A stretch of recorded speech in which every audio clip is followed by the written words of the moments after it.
It was detailed, and today it is going to be a continuation of what was covered in that part. In that part, I looked at what a project proposal is and what must be included in a project proposal. In all the things that we talked about, we tried to identify what are the things you need to consider when designing a project proposal draft, or what you want to attract your potential investors to the project. What are the things are you meant to do? By doing so, we describe different things in that, and also I talked about what you should not miss out and key notes to consider when writing the project proposals. That's why I wanted you to tell me if you checked your PPTs or you didn't, so that we can talk about it today. If you have any question as regards to what I covered in those slides. Yes, teacher. According to my understanding, you are asking to us whether you are going to plan or to develop any projects regarding to whatever you are going to do. First, you need fundraising or money. Again, you want to do like training. What can I say? Teachers. What can I say? A place where you are going to do the training. Participants. Also, you need to know the training outcome. Like example, if you are going to training about like fundraising, you have to teach the participants whether they can develop something about that they are going to launch. So we are not good at speaking English, but I can say I know the main concept that you have been telling us tonight. Unfortunately, I can't give you No, into I details, understand. but It's okay. I uh-huh, do understand. I do understand your communication. I do. So in that PowerPoint, I talked uh-huh, about a project proposal, and I uh-huh. regarded it as a detailed description of a series of activities aimed at solving certain problems. So certain activities that you design in order to solve a particular problem affecting a community or affecting a place. That is a project proposal. And we said that project proposals contains detailed presentation following justification. Why are you designing that project? You have to justify what is the goal the Yes, project intends to achieve. Then also yes, we went on to talk about the methodology, how you intend to carry out the project, activities, project implementation, and the timeline. So also we talked about two types of project proposals. There are project proposals we write upon calls from the potential sponsors, which we termed as the solicited project proposals. These solicited project proposals, I said that an organization or any funding organization, let me give an example of the IMF, International Monetary Fund. In most cases, at times it calls for proposals for individuals who want, or for certain projects that it intends to fund. So if the IMF calls for proposals, for papers, for drafts, for concept papers, this one we termed it as, we regarded it to be a solicited proposal. You apply your proposal, you write your project proposal basing on the call by the sponsoring organization or sponsoring agent. So this one, we said it may be upon request for proposal or quotation or agency. Then we said also there are cases where you write proposals to an organization or any funder or any sponsor, but this sponsor has not yet called for your proposal or has not yet advertised that he wants to fund, but for your case, you just submit. We regarded them to be the unsolicited proposals. For that case, you write and submit. If they find that they fit in your goals and objectives, and also the project that we intend to fund aligns with their goals and objectives you are in line with the projects that they fund, then you are given the resources. So for effective grant proposals, we said that you have to explain to the donors what is actual funding or what the donor is actually going to fund. Then we also said that explain how the project will fit within the existing projects and programs. And also we talked about clearly identify and explain who will be beneficiaries of the project.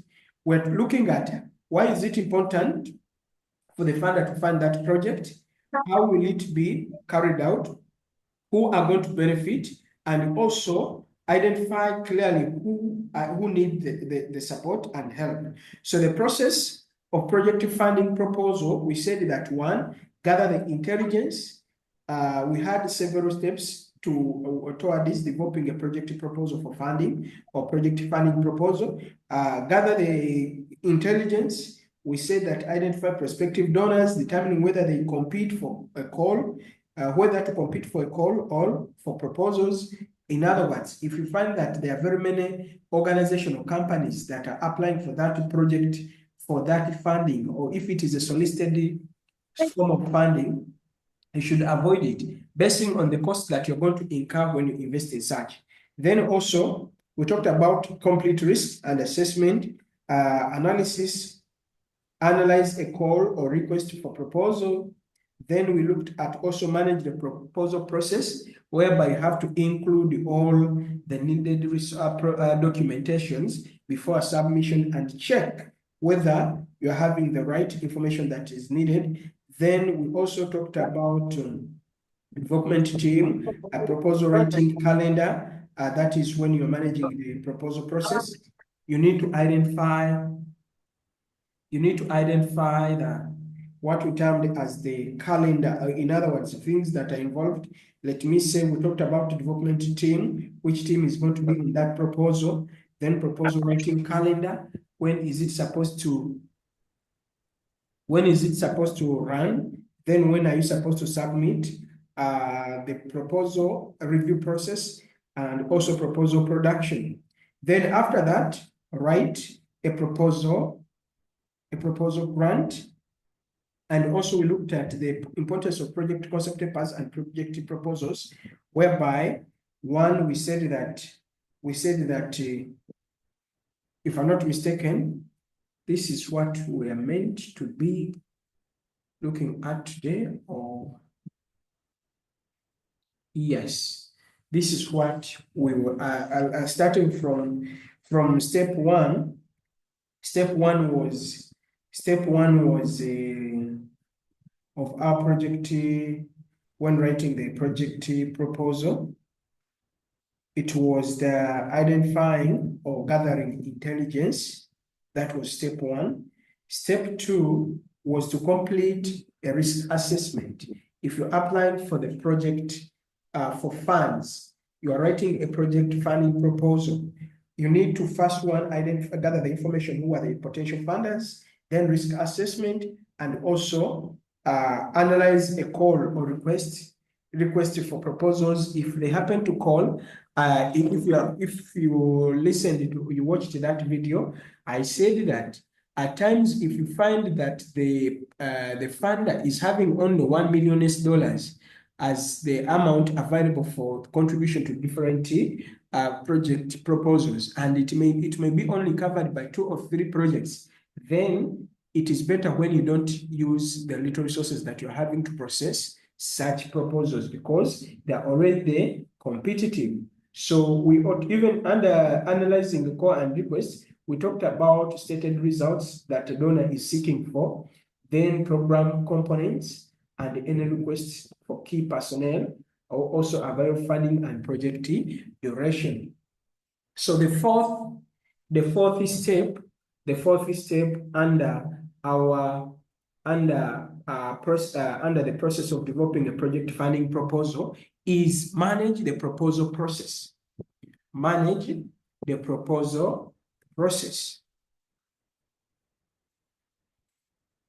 What do we mean here? Knowing how to properly manage a proposal is almost equally as important as knowing how to develop a project. So if you happen to know how to manage the proposal, this funding proposal, and we are saying it is almost the same as when it comes to knowing how to write or developing it, then under how to manage the proposal process, one, we are looking at a development team. Have a development team. The first step is put together a proposal development team comprising at least 2 people. One person responsible for technical proposal and another one in charge of creating the budget. Ideally, your organization should have a larger proposal development team consisting of a finance officer, a technical expert, human resource manager, and a reviewer and proposal manager as outlined below. So each of these individuals should have a task in order to see that the project funding proposal process is well managed. Having the proposal manager who coordinates the proposal process and development process, then the budgeter who collects the budget assumptions from technical experts and also proposal manager, then the technical, or in other words, program experts who contribute to the design of the technical strategy, a recruiter, a writer that is,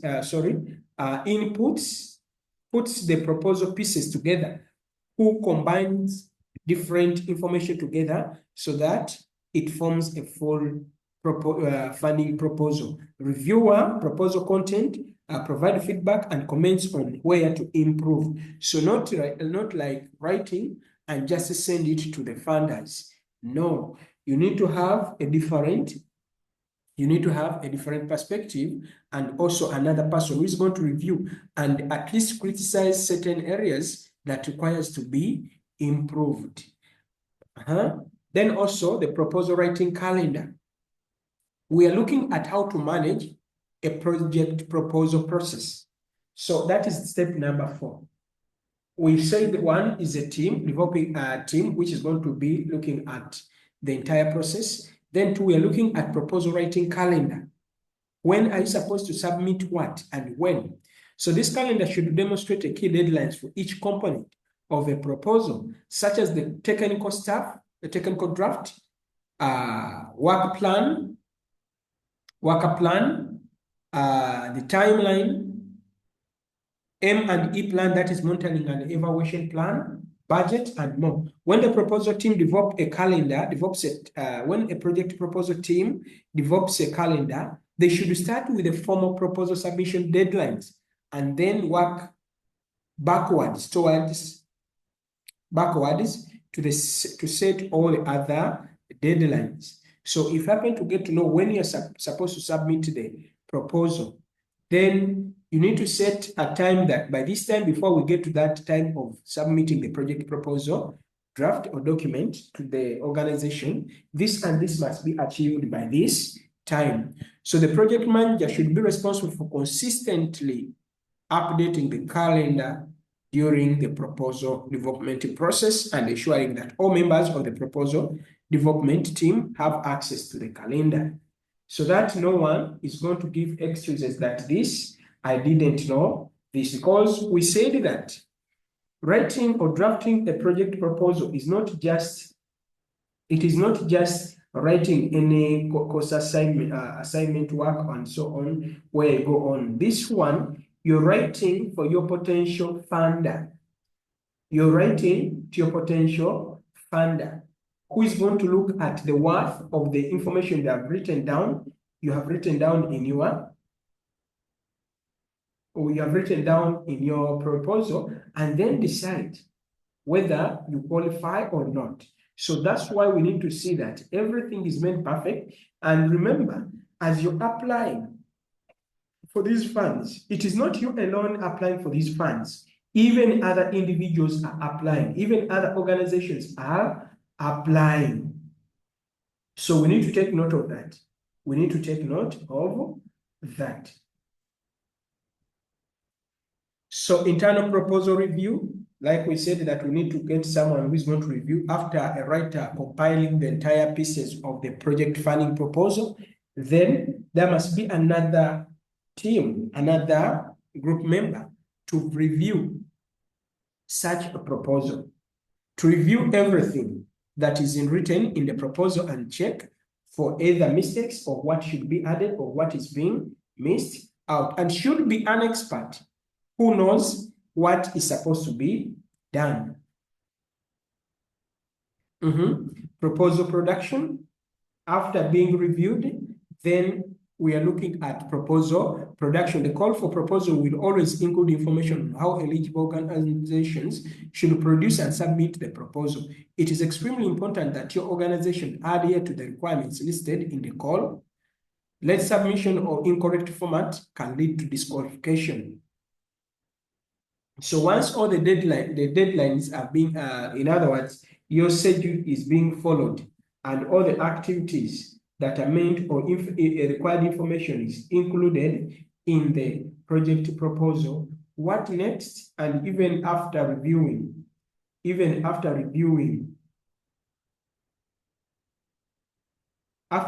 what is going to happen? You're going to find that once everything is being made, is being checked, and also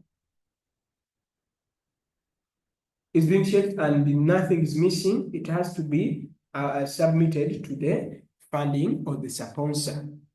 We're still looking at managing the proposals, also managing the proposal process, a team, and also everything. So step number 5, write a proposal grant. Write a proposal grant.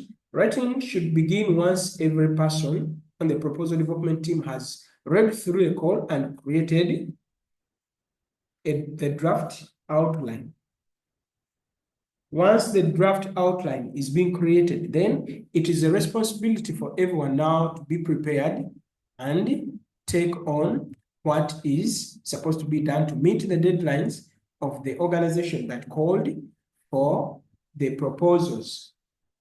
So writing a proposal, we're saying that since most religious organizations and projects depend on donor or government funding, knowing how to write a good project proposal can ensure funding for your organization or project. All funding proposals should be based on organization's project strategic plan. And before you start, you must be clear about the following. 1, be clear about the goals and purpose for the organization and specific objectives. Then what exact service you will provide?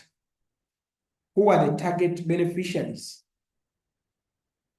What activity do you need to implement, and what resources that you need? What resources that you need?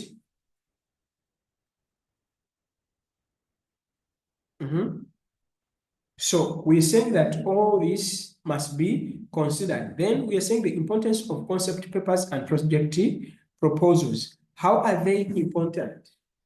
How is a concept paper and also project proposal important? So 1, we said that the overall objective of the course, resource mobilization and proposal writing is to enable learners to organize and diversify diverse range of financial and non-financial resources for their organization. In other words, you need to diversify the resources that you should not look at only one source of funds for your organization, for your project that you intend to fund, but you should look for other alternatives that are available. So under this, the importance we're saying, that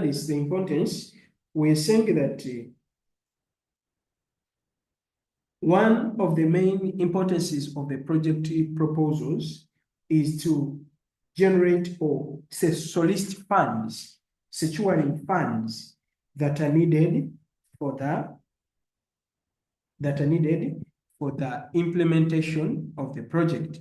So a well-prepared proposal helps to attract investors by showcasing the uniqueness of your project and its potential benefits. So once the funder is satisfied with the information you have provided as regards to what you intend to use the funds for and who are the target or who are going to be the beneficiaries, and also your the beneficiaries and the service you're providing are in line with the funders' project proposals or funders' objective, then you win the resources or the funds, the funding from these such sponsors. Then project understanding. It clearly defines the purpose and scope of the project, ensuring all parties agree on the expectation and goals. So remember, a project proposal is detailed. It is detailed. It gives the entire information necessary. It gives the entire information necessary for the project funding. So it gives both parties, including the funder and also others who are going to read about the details of the business or the organization that intends to be funded.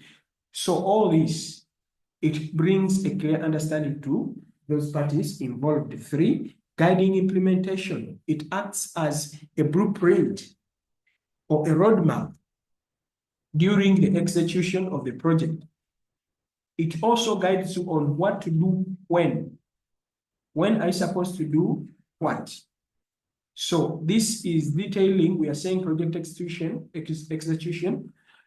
detailing activities, expected outcomes, and necessary resources. How much resources do you need? So you need to, everything is always detailed and listed within the project funding proposals.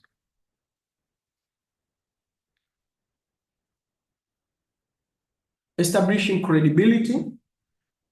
As you write about the information, the objective of your organization, you're introducing your organization to the potential funder. So it demonstrates the service provider's ability to complete the project, successfully and addressing the potential risks and solutions. How reliable are you? Is your project organization reliable and credible that once the funds are being given to you, you are going to do what you're meant to do? So this aims at reducing the risks of losing the resources that would have been given to other potential organizations. Then 5, setting a timeline and budget. In project proposals, we said that 1, you need to have a team that will will show the entire resources that are needed to run the project. So also this, we are saying that it gives you the timeline and also the budget. Then managing expectations and also ensuring accountability. So what challenges are faced when writing the project funding proposals? Can you unmute, please? What challenges are faced when designing project funding proposals or concept papers? So where are others?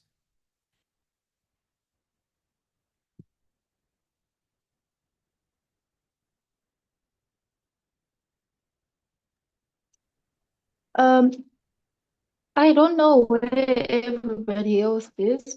Perhaps maybe they have trouble with internet connection because we were 6 of us at the beginning of the class. Yeah. Because I thought also the number was decreasing, that they are going to rejoin. But I'm seeing the number is still going down up to 2 now. Anyway, we will have to continue because it is being recorded. It will be uploaded to our Google Class. So as for the 2 who are available, Do you see any challenges that are faced when drafting the project funding proposals? I Yeah. think yeah, I think one challenge that could be faced, I Mhm. think could be the lack of people with expertise in that area Mhm. of proposal development. Okay. True that in most cases, once you lack a team, a team that is equipped, well skilled in drafting or designing an attractive projecting funding proposal, there is a likelihood that you may not do what? You may not succeed. So we see that lack of experts in doing so, it also challenges or it is difficult. It makes it difficult in designing the project funding proposal. Abdullah and Hassan Sharif, what challenges are faced? What challenges are Yes, faced when yes, designing project funding proposals? yes. Convincing donors of Sorry? the project's long term. When it comes to convincing Mhm, donors of the project long term mhm, impact and sustainability, mhm. it is hard to convince the donors Yeah. how your project's long term may impact Mhm, mhm. what you are doing. Yes. Okay, yes, sometimes when the donors look at the project and it is long term, that it requires them to keep on funding for a long period of time, then they use it as an escape route for them not to fund such projects. Why? Because they fear that during that time, it may even, projects that take long period of time for their completion, it becomes difficult for them to be funded. Why? Because of the risks that are involved. Short-term projects, they can easily be completed within a shortest period of time, and the funds available can be put onto use. There are natural calamities that do happen that disrupts the funding, and also like take a case of COVID-19. If a project was long term and the budget that was set to that project was a certain amount of money, but now COVID-19, even after COVID-19, the costs of operation increased because of the close of different boundaries or borders of different countries. So, meaning that funders, if they happen to see that long-term projects are available for funding, majority of them will just hide away from such projects. Then this takes me to, do you think using project funding proposals is the best way to mobilize resources?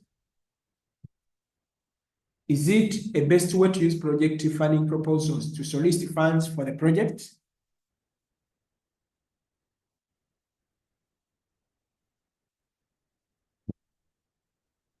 Hassan Abdullah and Chinsisi,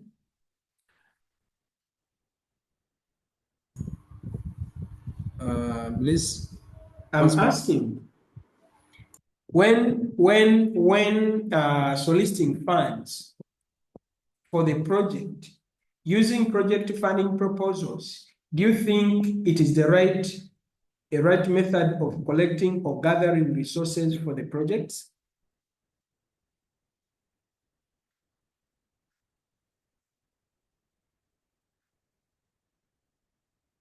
Is it a right method to use when soliciting for funds, or there are other methods? I think proposals are a good method of mobilizing resources. Mainly, I think because of the way that you've explained of how what a proposal consists of, Mhm. it tries to show the needs of the project, the goal, as well as the impact Yes. So I think it's a way that it's a method that provides clear communication regarding what it is that you need, as well as the potential impact of the intervention that you will implement. Right.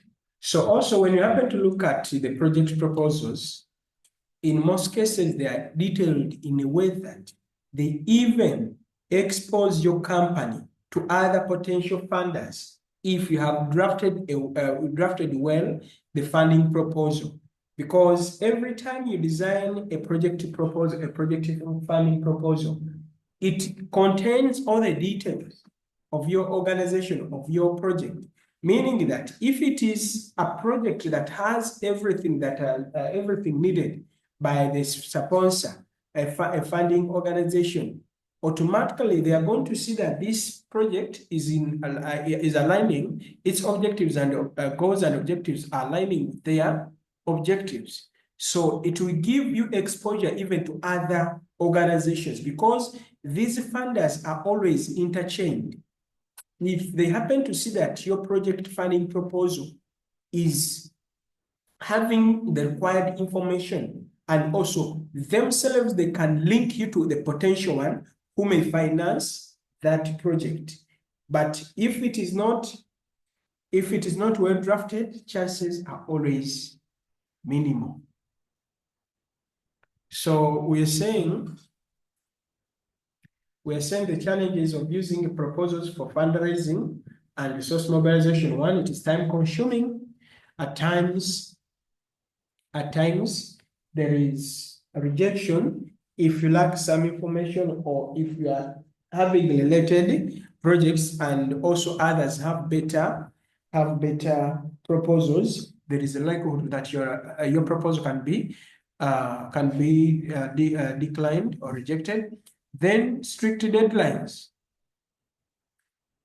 Deadlines, once they're being set, at times organizations tend to know these calls, the solicited calls. These ones when it is a bit late. So managing the time and also beating the deadlines is always a challenge. So making it difficult to use project funding proposals to solicit funds, higher donor expectation. Donors demand more transparency, accountability, and measurable results. Yes, this is very common. No one is willing to give you large amounts of money for something that is not reliable.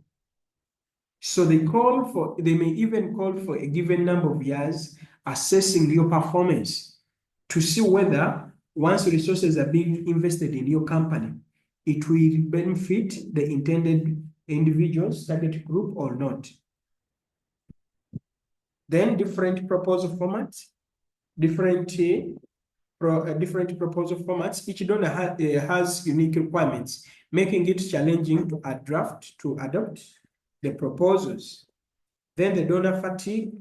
Funding is decreasing as donors reduce distribution, causing some projects to shut down. And I think majority of you have seen this.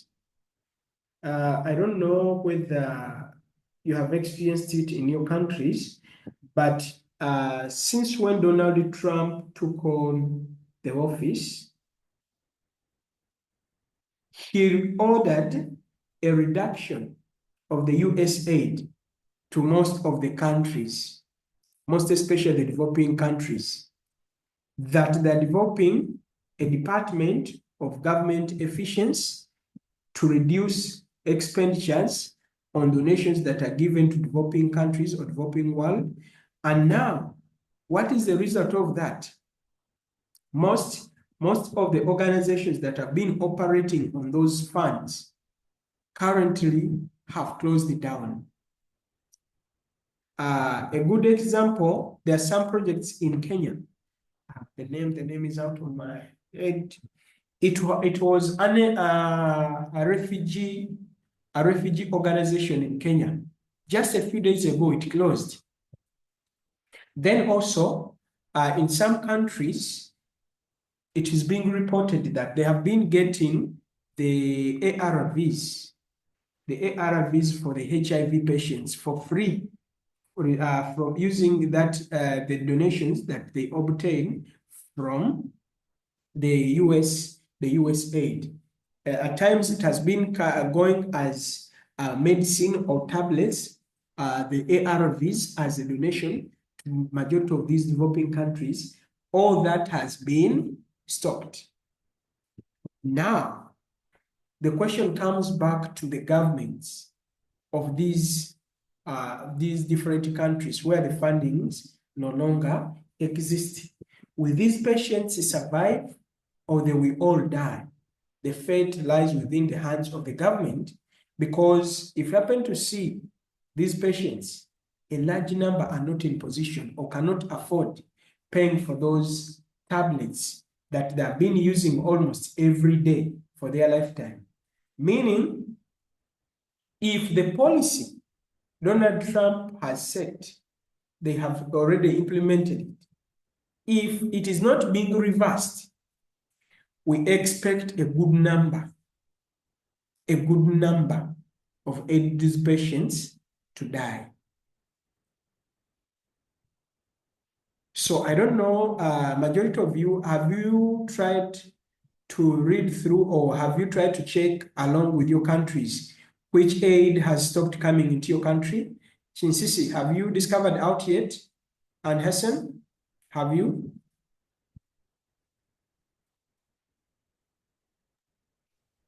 Um, so far so good. I know of the aid that has been coming through USAID. Yeah. So in Malawi, all the projects that all the organizations that were receiving funding from USAID Malawi have been affected, and those should be about I think 52, somewhere around there. So for these ones, we've been eh, noting that a lot of people have been laid off. Some, as of now, have been given 2 months notice that after that they will be laid off. So with this, it means all aid, all the projects that had to do with various sort of interventions like health, anything that has had to do with the support that USAID was providing to those organizations has been affected. So yeah, that's pretty much the status in the country. Great. That is a good analysis. Hassan Sharif. Yes, teacher. It is like we are having the only donor funding here. The organizations is the BHA, USAID. Okay. So mostly 8%, 8% of the organizations here are funded by USAID, and all of them, the employees have been given a 2-month notice period. So they are waiting the feedback from the above. So it has been affected many organizations.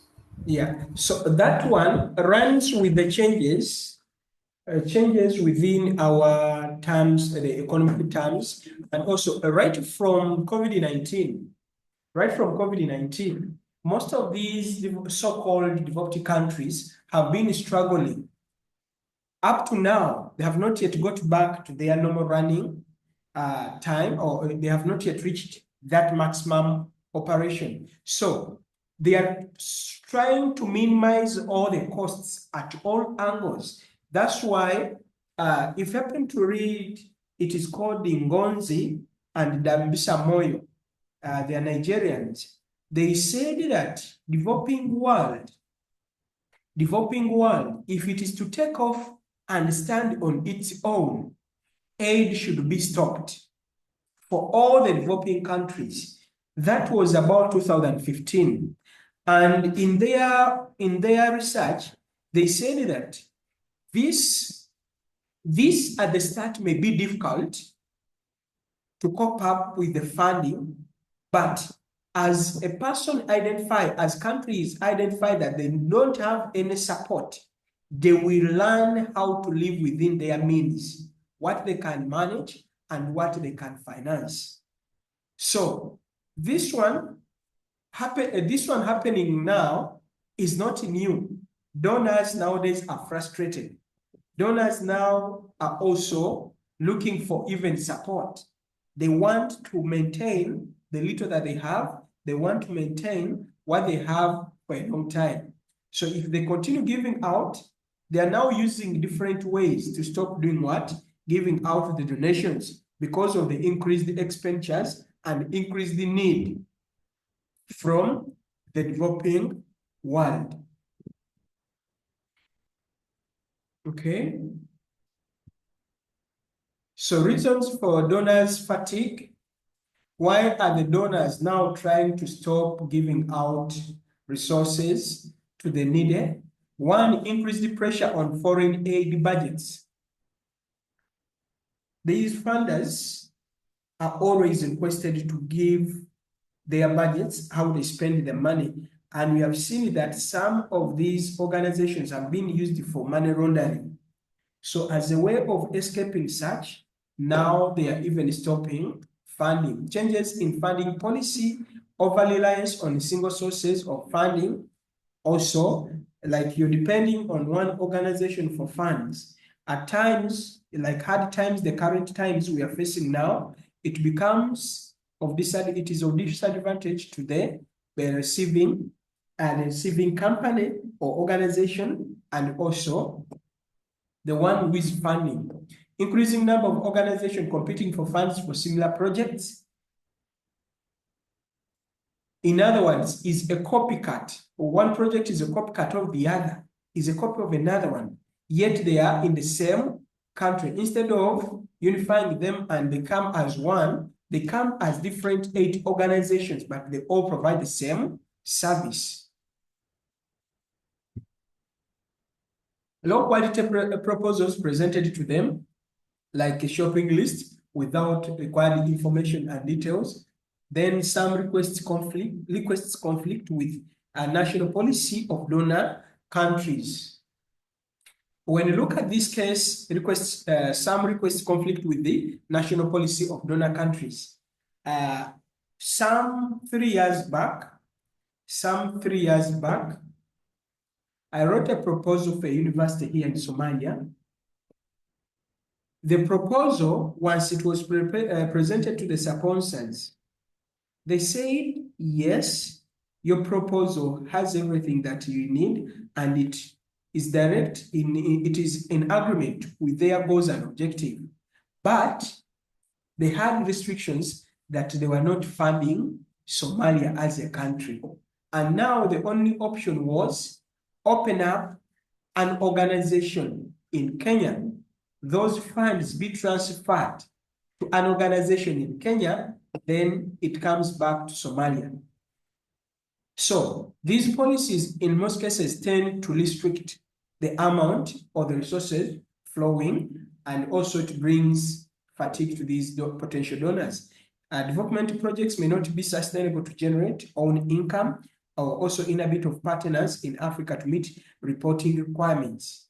Some lack accountability and also giving feedback to the potential funders, to their funders, and also improper management of fund leadings to donor withdrawals. Majority of the funds are being given to developing countries, and if you happen to check out the impact on the target group, on the target community meant to receive these services, it is not measurable at all. So making it difficult for donors to continue giving out funds or resources to such organization, forcing them to withdraw out in terms of giving them. So format of project funding proposal, it may take on 12, it depends. Some of these are compressed together to form one, but at times they may be left to give you all the 12 components. the cover page, executive summary, a introduction, and background, statement of the project, program objectives. So this one is a format of a project funding proposal and what should be included in it. Cover page, you may talk about project title, lead organization name, collaborating organization, if any, date, location of project preparation, donor agency name and logo. All these even given in an example.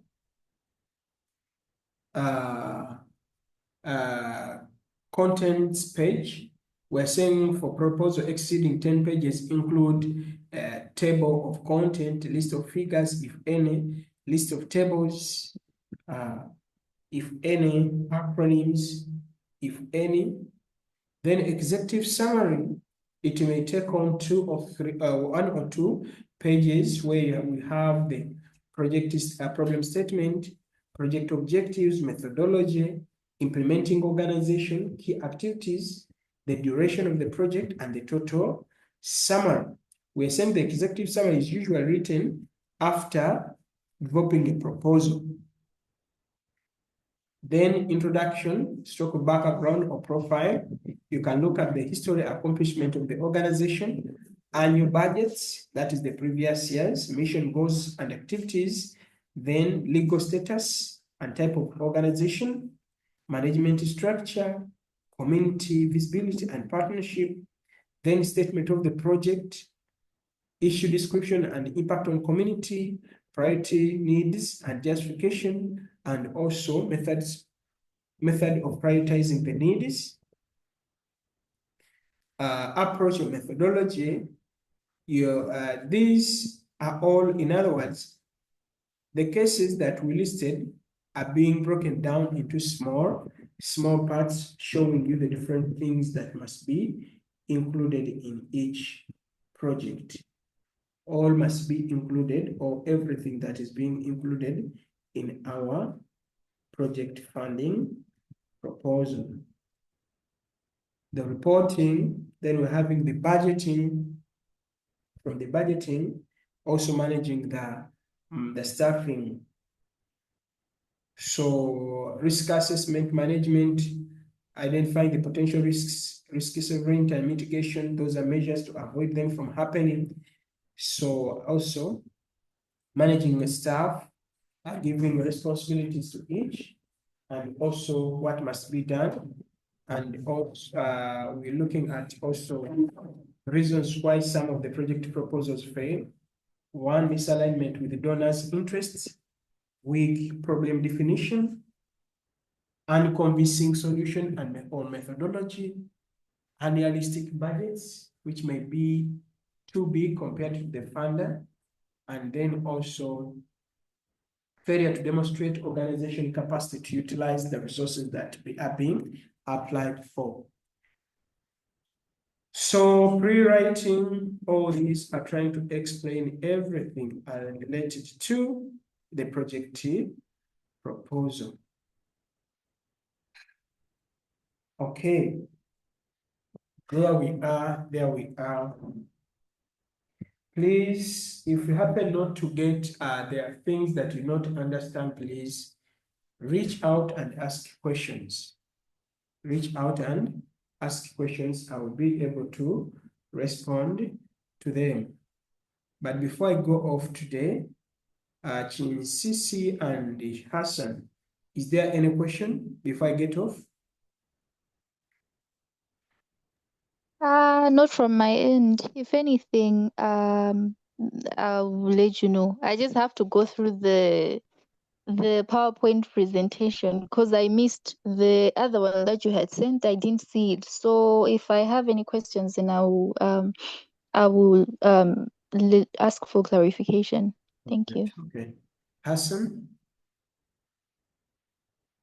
Yes, I am okay, teacher. Thank you. Okay. So I think we shall meet next week, same time, same course. Have a blessed evening, all of you. and nice weekend, Hassan. I know Somalia, it is a weekend. Even me, I'm going for a weekend right now. Have a blessed night. See you next week, inshallah.